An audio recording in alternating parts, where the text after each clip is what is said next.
இறுதியில் தோல்வி, பயம், விரக்தி, தனிமை, தாழ்வு மனப்பான்மை என்ற நிலைகளால் பலவித பாதிப்புகளை மனதிலும் உடலிலும் சுமந்தவர்களாக இருப்பார்கள். இவர்களுக்கு சிறுவர் நாம் எப்படியான பணிகளை செய்யலாம்?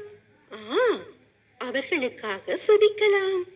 புன்னகை முகத்துடன் அவர்கள் கூறுவதை பொறுமையுடன் செவி கொடுத்து கேட்கலாம்.